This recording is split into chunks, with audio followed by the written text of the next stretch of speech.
Welcome to Math for All Academy. Today, I'm going to be teaching you all the tricks you need to know on how to solve systems of equations using the method of elimination. So here we have our problem, and we need to solve this using the method of elimination.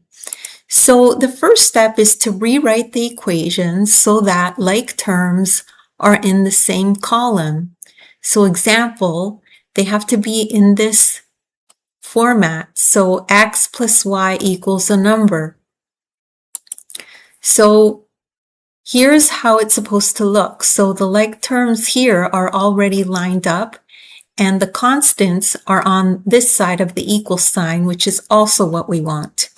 So now, to do this, we multiply one or both equations so that one variable has the same number on both equations. This makes it easy to cancel that variable. So we could see here that these are already like that. So these both have the same number in front of y. So we don't actually have to multiply anything. So you need to look at your equations before you decide if you're going to multiply them to try to get rid of a variable. And usually, well, some of the time, you'll find that a variable will have the same constant in front, and that means you don't have to do anything extra. So now we can add or subtract the two equations so one variable disappears. Then we solve for the variable that's left.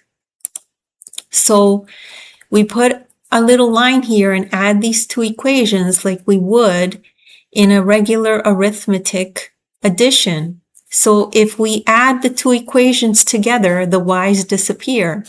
Okay, so we add these. 5 plus 3 is 8, so 8x. Positive 2y, negative 2y cancel each other out, so it's 0. And then we add 19 plus 5 gives us 24. So now we're left with 8x equals 24. And then we just divide both sides by 8 so we could cancel out the variable in front of the x so that we're left with x on its own. We want to isolate x. So then x equals 3. We've solved for our first variable. So now we put this answer into either equation to get the other variable, and usually look for the easiest equation to work with. So you would look here and decide which one is easiest to work with. So this one seems to be the easiest, I guess, because the numbers are a bit smaller. So let's put x in for which equals 3. We'll put x in for 3. So then we put it in and it becomes 3 times 3 plus 2y equals 19.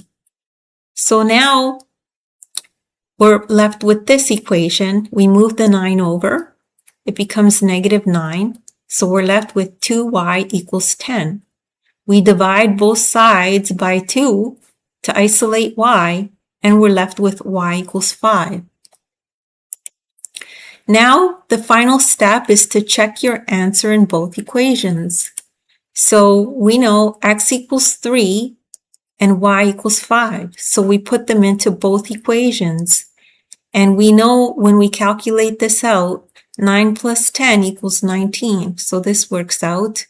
15 minus 10 equals 5. So we know this works out. And that's it. And that's all there is to that problem. Don't worry if you don't understand that right away. You could just rewatch the video. Anyone can do this. And don't worry, you could take a look in the description. There's a link there to my ebook that you could download. In the ebook, you'll find a link to this very lesson, and you could click on it and you can follow along in the ebook as you watch the video. As well, in the description, I have links there to other videos of mine that I've done that are similar to this.